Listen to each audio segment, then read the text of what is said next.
Althea Gibson was born on August 25, 1927, in the town of Silver, South Carolina. Her parents, Daniel and Annie Bell Gibson, were sharecroppers on a cotton farm, but decided to move the family to Harlem, New York in 1930 due to the devastating effects of the Great Depression on rural Southern farmers. Althea Gibson was somewhat of a tomboy growing up, and became interested in paddle tennis, among other sports, in the late 1930s. Despite initially claiming that tennis was not physically demanding enough for her, she capitalized on her natural skill in the sport and trained with the all-black American Tennis Association for many years.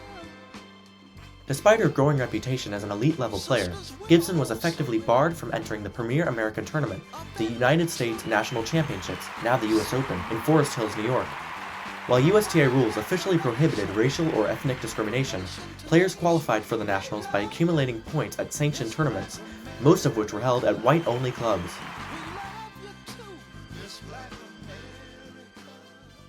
Because she did more than what most players had to go through. Nobody had to go through what she had to go through. So it's such an obstacle being accepted when you're basically barred. And she's just like Jackie Robinson was with the Dodgers, where he had great ability, he belonged to play, but because of color back then, it was so hard for him to get accepted and overcome, and they were treated terribly.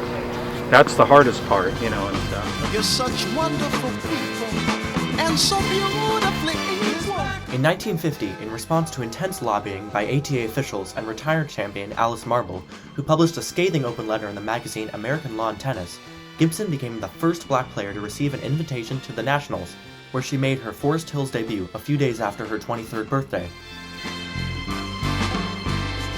A culture no one can deny. If a young child should ask, then tell them why. Despite growing up in Harlem, being rejected from white-only clubs, and growing up into a poor family, Gibson was still able to win the US Open and Wimbledon twice, and the French Open once. She was also the first black player to win the US National Championships and Wimbledon, which brought inspiration to many younger black athletes. A decade after Gibson's last triumph at the US Nationals, Arthur Ashe became the first African-American man to win a Grand Slam singles title at the 1968 US Open. Billie Jean King said, "If it hadn't been for Althea, it wouldn't have been so easy for Arthur, or the ones who followed." In 1972, Gibson began running Pepsi-Cola's National Mobile Tennis Project, which brought portable nets and other equipment to underprivileged areas in major cities.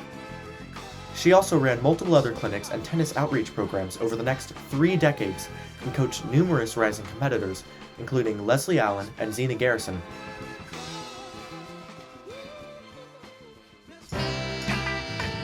Gibson overcame racism in the tennis community to win multiple Grand Slams and compete professionally at golf.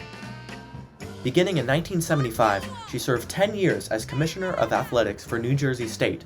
She was also a member of the Governor's Council on Physical Fitness. Gibson's contributions were significant because they paved the way for future black tennis players, and black athletes overall, to become successful in the face of racism. It would be 15 years before another non-white woman, Yvonne Goolagong, in 1971, won a Grand Slam championship, and 43 years before another African-American woman, Serena Williams, won her first of 6 US Opens in 1999, not long after sending a letter and list of questions to Gibson. Some other notable black tennis players that can thank Gibson for their accomplishments are Venus Williams, Sloane Stephens, Malavi Washington, and Coco Gauff.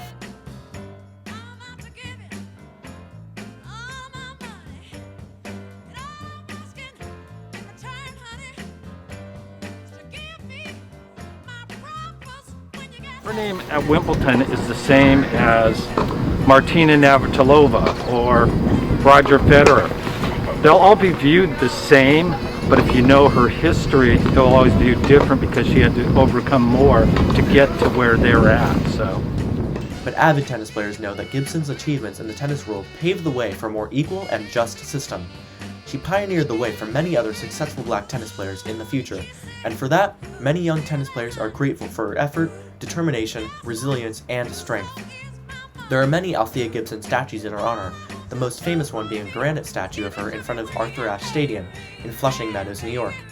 Although Gibson sadly passed away on September 23, 2003, you can still find information about her on the South Carolina African American History Calendar website, WTA.com and USTA.com.